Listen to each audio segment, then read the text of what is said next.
তেওঁ আননেচেচাৰী তৰ্ক বিতৰ্ক কৰি থাকে, এইটো নিয়মৰ বাহিৰত।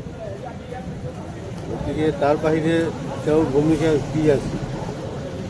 আমাৰ ভূমিকা আপোনালোকে গম পাইছেই। যোৱাকালি বিদ্যুৎ লৈ পেলাই আমি এডজাৰ্ণমেণ্ট মোচন আনিছিলোঁ, এলাউ নকৰিলে, ৱৰ্কআউট কৰিলোঁ, হুলস্থুল কৰিলোঁ। গতিকে আমাৰ দুৰ্বল কেনেকৈ হ'ল? কিন্তু তেওঁৰ এইটো কি আছে, ষ্টেণ্ড কি আছে? তেওঁ পীযুষ হাজৰিকাৰ লগত তৰ্ক বিতৰ্ক কৰিছে, তেওঁৰ আৱাজটো অলপ ডাঙৰ।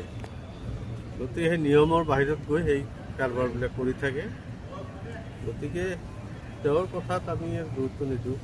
এতিয়া অসমৰ মানুহে 23 ঘণ্টাৰ বিদ্যুৎ পাই আছে বুলি কালি বিধানসভাত উত্তৰো আহিছে। ক'ত পাই আছে? গুৱাহাটী চিটিত পাব পাৰে, গাঁও অঞ্চলত ক'ত পাইছে? গাঁও অঞ্চলততো একেবাৰে বিদ্যুৎ নাই।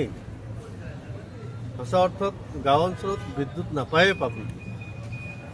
যদিও আছে, এইটো ভল্টেজ নাই, একদম দুৰ্বল। এইটোত না ফেন ঘূৰে, না AC চলে, না কিবা চলে। গোটেই বিদ্যুতৰ নাটনি গোটেই অসমত আছে, এইটো সত্য কথা। আৰু এই গৰমত বিদ্যুৎ নাথাকিলে কি অৱস্থা হ'ব পাৰে আপোনালোকে অনুভৱ কৰিছে। যিকোনো খবৰৰ বাবে যোগাযোগ কৰক আমাৰ এই নম্বৰত 9181 307 221।